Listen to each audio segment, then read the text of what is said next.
And yesterday it was Valentine's Day. So it was all about love and expressing love. And during those times, so many people can feel very lonely. Very lonely if they are single, if nobody expressed love to them.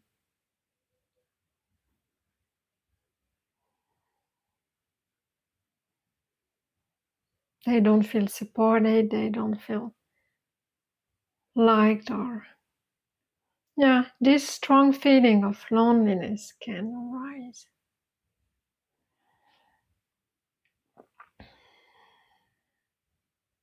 And you can bring, if it happens to you, of course you can, by having developed metta, you can also bring metta. Practice metta for yourself, practice metta for others, and you feel lonely. You feel, this, kind of hardness in the heart, not tightening in the heart. Metta, maybe looking at your suffering and opening your mind, say, other beings are also feeling this suffering. Bringing metta to that. Oh, my poor dear heart. Kindness. Like I always say that,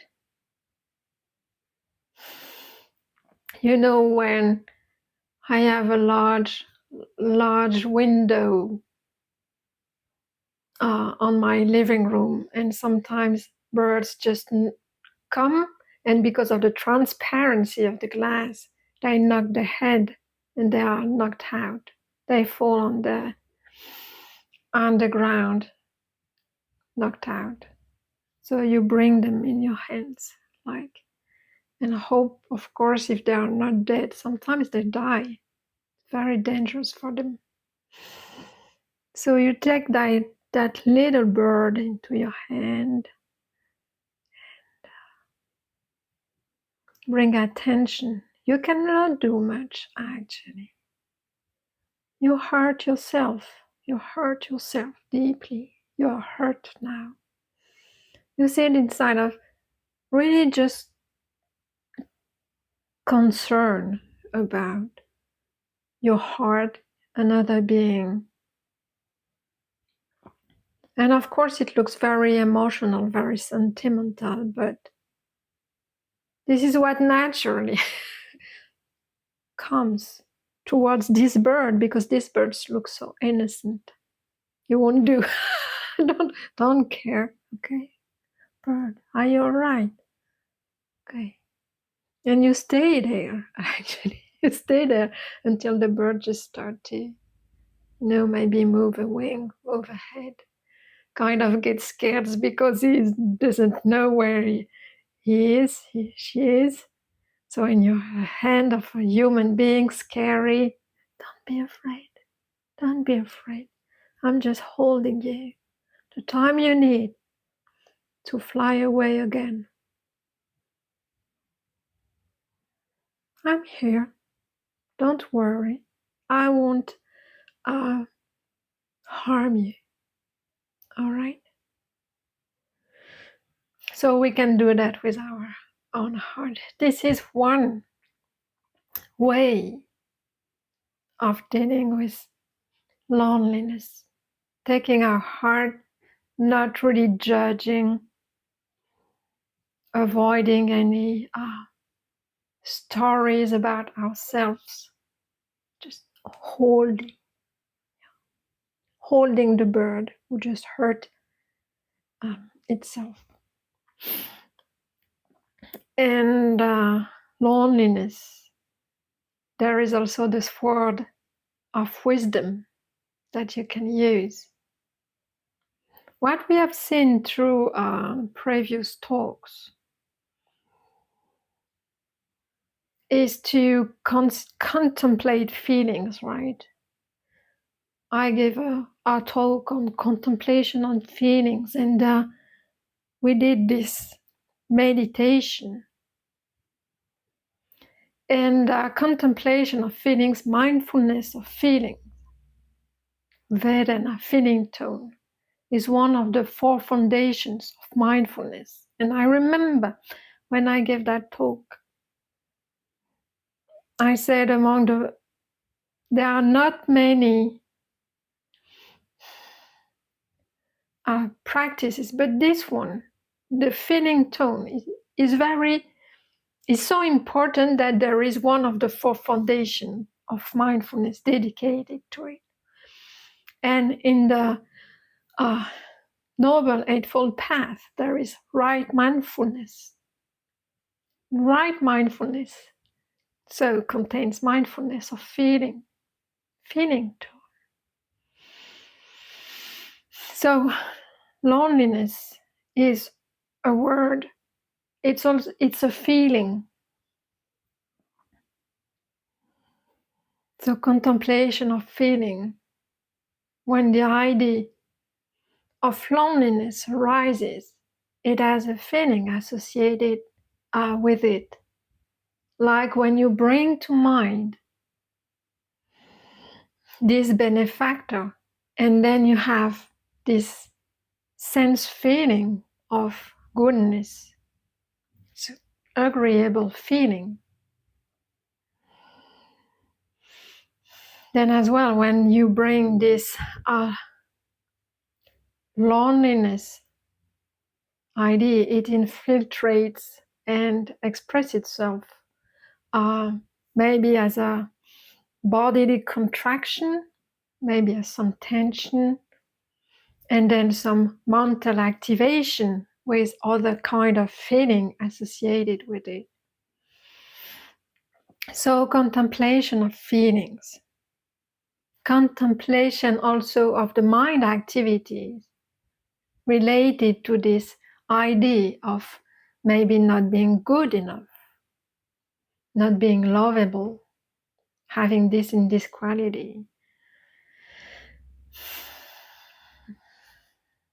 And the desire to change that, to be completed by someone, to feel that there is something missing. So you look at all this mind activity and this feeling arising maybe in the body, and the feeling sensations in the body and sensations in the mind. And this word of wisdom, what does it do? You have to realize that this feeling is not self. Feeling is impermanent. All right? So loneliness is what you call it. It's just a name, a label. But it's a kind of compactness of mind, activities, and sensations in the body, which all comes and goes. So usually we do not like to see our experience like this. We feel our suffering because we feel lonely. We feel put aside, not considered, not loved, lacking of something, not being good enough, not being loved, not being supported. We do not want to see all of that as activity of the mind, as not self-impermanent.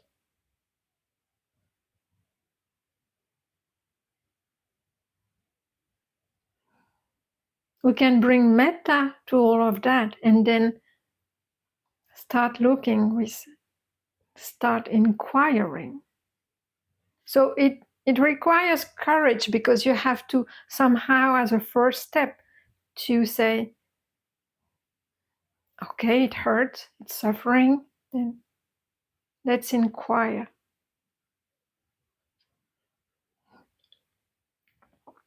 Let's inquire in terms of anicca, dukkha, anatta, impermanence, unsatisfactoriness, and not self. How would you do this inquiry? Well, in contemplation of feeling tones, I said that the Buddha kind of divides those feeling tones in three different kind of feeling tones: pleasant feeling tone, pleasant Vedana, unpleasant Vedana, and I do not have a third hand, but that would be neither pleasant nor unpleasant one. All right. Loneliness feels like unpleasant feelings, right? But sometimes you also have pleasant feelings.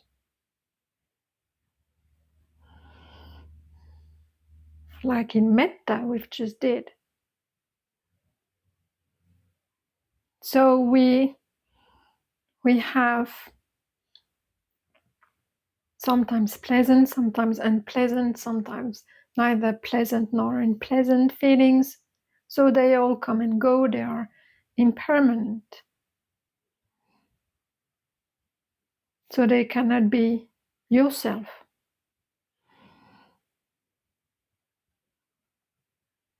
They are not self.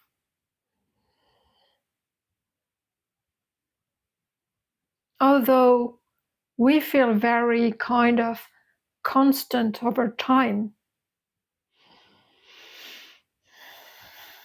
we feel loneliness. I am lonely today. It's Valentine's Day.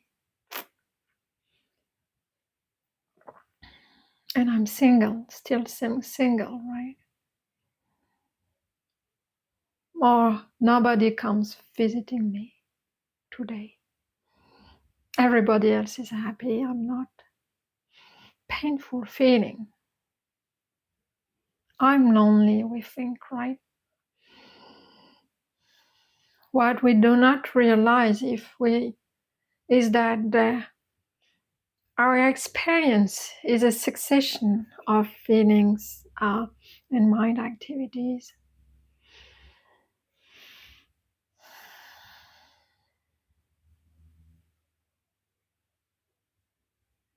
And then the wisdom, we can look at the feeling, how it has arisen, how it's fading away. And maybe because in another moment we have another idea, another feeling will come up, but then the idea of loneliness will come back and then bring this painful feeling again.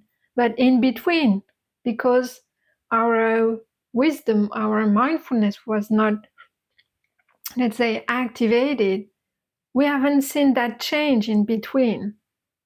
So it's still like a compact and feeling that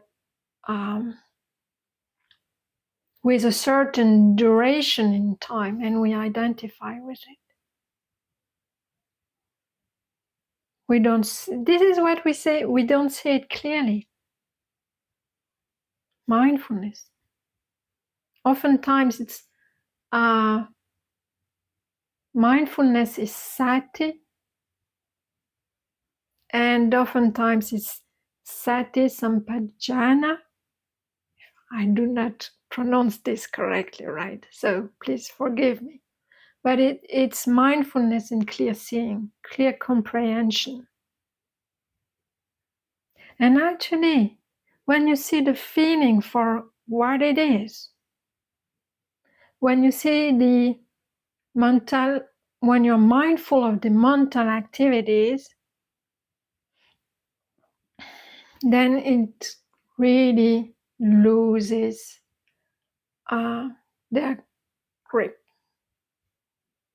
You no longer cling to that. as being yourself as a kind of compact event.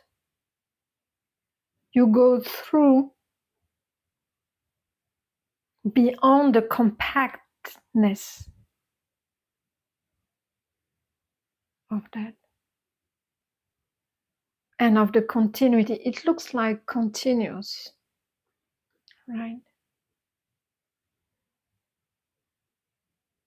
And most of the time, the sankharas, the mental activities, will actually bind that into a context, into the past, the present, I feel that, and in the story about the future. So this mental activity will bring maybe some memories from the past or some consideration. You know, the mind already always kind of compare, evaluates. So in the past, I've been alone for so many years, and I'm alone now, feeling painful, and then, you know, the mind goes and imagine the future. All those activities, of course, are happening in the mind, we can say, right now in the present moment. But this, because those sankharas, they kind of build up, fabricate a past, a present, and a future, and being an actor which actually owns those feelings and makes a story of it, like the book of your life.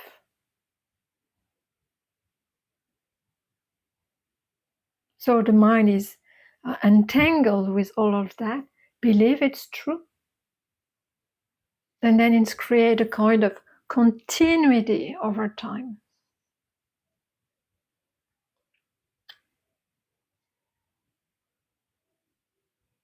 But through contemplation, mindfulness, insight practice, you will see actually a very different reality. You will see the rising of the feeling, of the mind activity, of the sense consciousness, of the perceptions, and forms, and all of that comes and goes, appears, fade away. They are impermanent, not self, and unsatisfactory. Even pleasant feelings, unsatisfactory. Even if you have a valentine and it's very pleasant, and pleasant feeling is also dukkha. This is very difficult one. Dukkha, because impermanent anyway.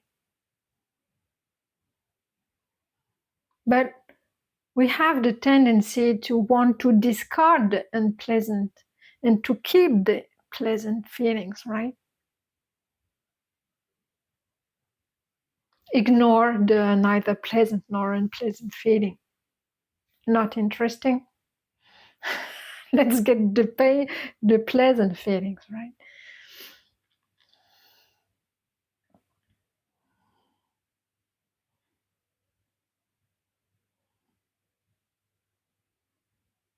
This is greed and aversion and what ignorance playing their role.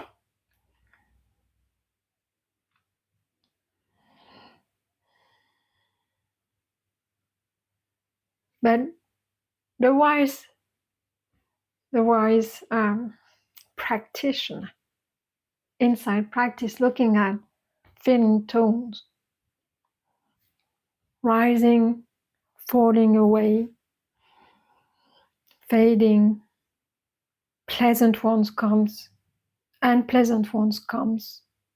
They come and go, unsatisfactory, not self, impermanent. And from that moment, when you've done this work over and over again, yeah, okay.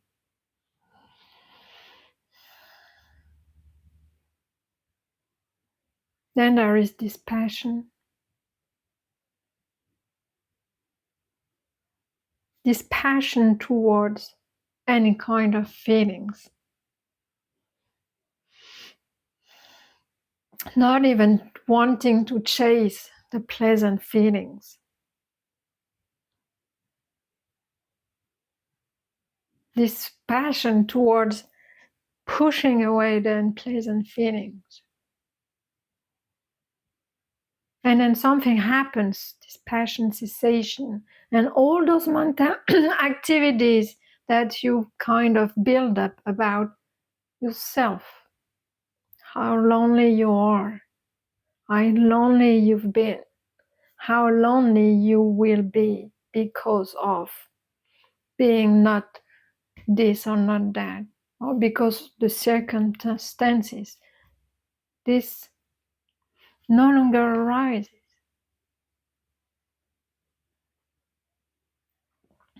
There is this understanding, feelings there, mental activities.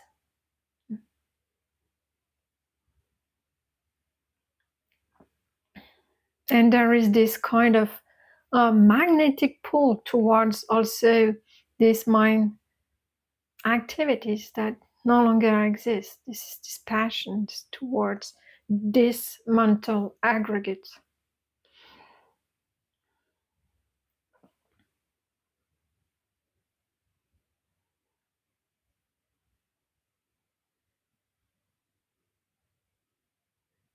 So somehow, well, it's not somehow, it's that actually wisdom just cuts loneliness. We call it loneliness, but you can apply that for any kind of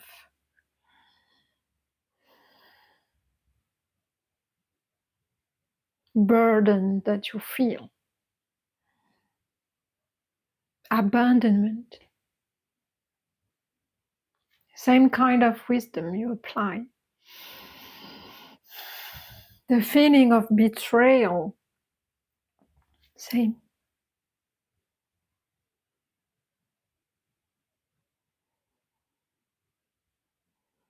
Lack of confidence. Same.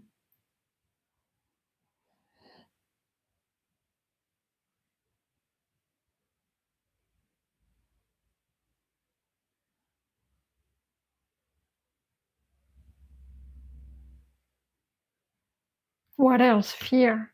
Any kind of fear. Fear of speaking.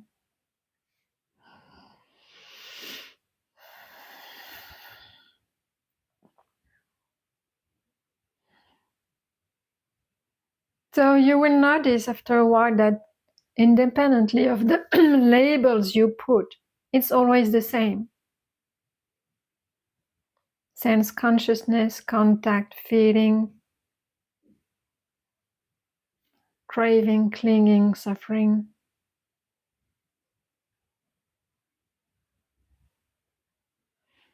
This is the process. Then you bring wisdom, inquiry, mindfulness, mindfulness of the body, mindfulness of feeling tones, mindfulness of the Dhamma, the conditioned phenomena, mindfulness of mental activities.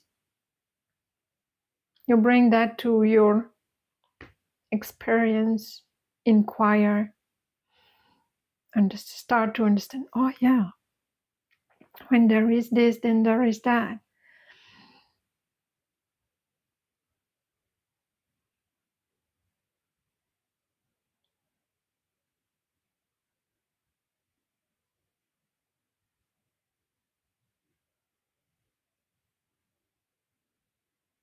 And when you start to realize that all conditioned phenomena, all these five aggregates are not self, and you stop to cling to them, to your ideas as yourself,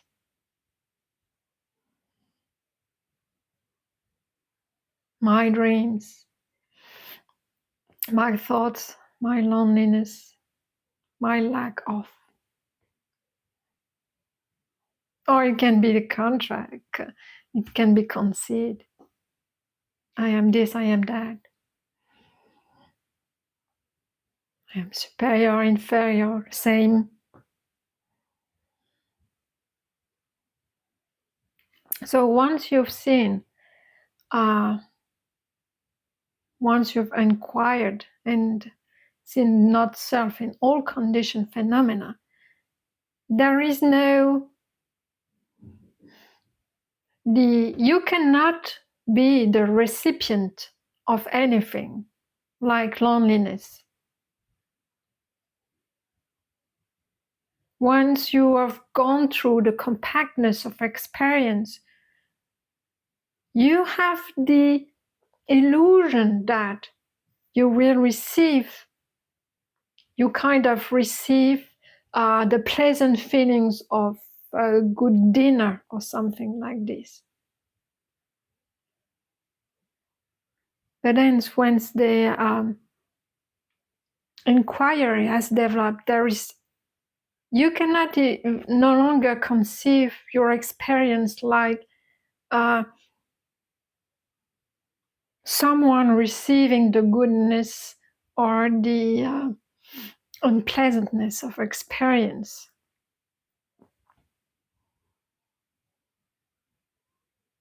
Not even the giving. Some stuff are happening, but there is no longer this vision that there is a being giving or doing or receiving or not receiving or lacking of something.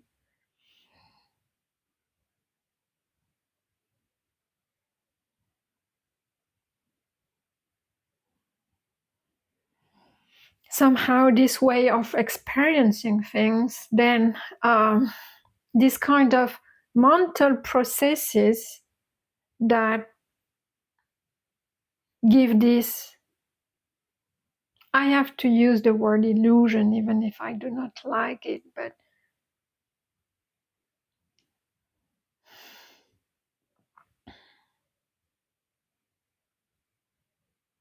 this is how the minds kind of construct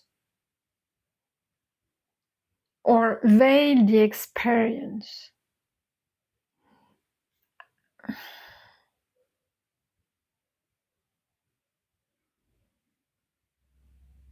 But the development of mindfulness will show you, will this kind of deconstruct that, and there will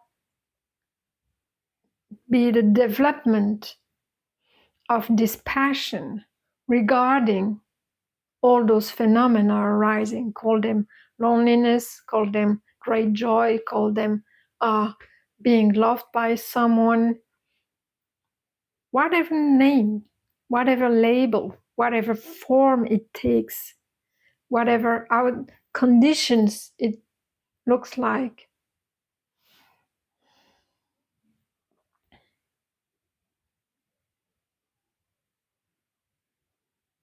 It deconstructs the ownership, the thing, the idea to be the recipients of it.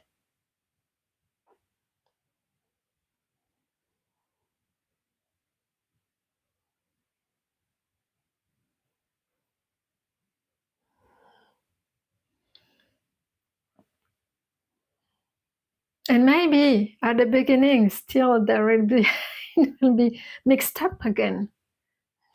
Really feel, I'm lonely, or I'm how to say that? I'm not worthy of love. And then the story will come back, some memories and so on. Suffering, contraction in the body, tensions in the body. And say, oh, wow, I know that. Let's pause. Because the mind tends to proliferate, around that. It's endless. You can sit in meditation, and even if you watch your mind, it will just build up, concoct its own world. Right? Oh, stop. Let's pause. And this is what's good. We have this possibility. Yeah, let's pause. Let's sit. Let's sit with that. Not only sit with it and be aware of it, because you can be aware of the mind activity just proliferating. You not only sit, you start to question. Remember this realization that you had during insight practice. Or say, okay, let's wait, let's pause, remember. Even just this rational thinking, you can bring the rational thinking. 4 foundations of mindfulness, all right? So it's 4, you can remember. 1, contemplation of feelings. How does it feel in the body right now? Already this shift completely the story, and you start to contemplate, and this contemplation shift the mind, because you bring another quality in mind, mindfulness. Say, sensation in the body, activity in the mind. I've been through that already. This is because I take myself as a being, or I identify with this or that. I forgot for a while that all conditions, phenomena are not self-impermanent and unsatisfactory. Maybe, yeah, let's have a look again for a moment. So you have to maybe start with rationality, okay, remembering the teachings, and then direct experience.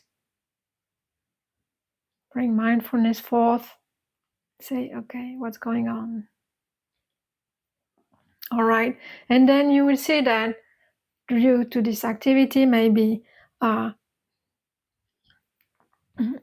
bringing mindfulness in the body, mindfulness of breathing, you calm the mind, and then you inquire. And one of the very first knowledge is actually the separation between mentality and materiality. There is mind, there is body. And then just bringing to that level of clarity will always start to deconstruct what you think is real as you being unworthy of love or any kind of ID. You will see, okay, there is mental activity, there is body, there are feelings, sensations, and so on. And the succession of it comes and goes, not self. All right. And then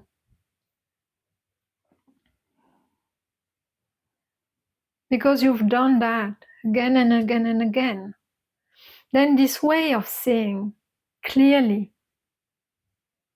will no longer leave you.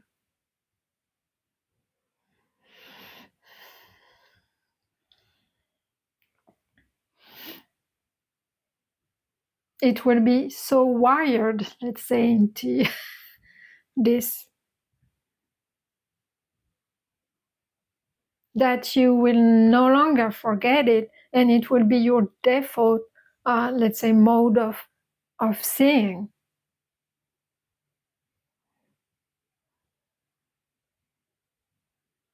So that was today's talk, I hope.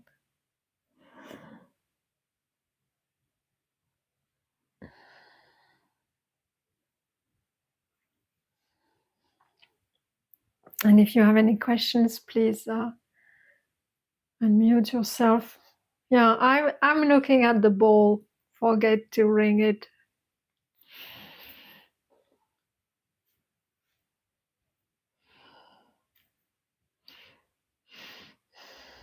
So please feel free to go with your day. You're welcome.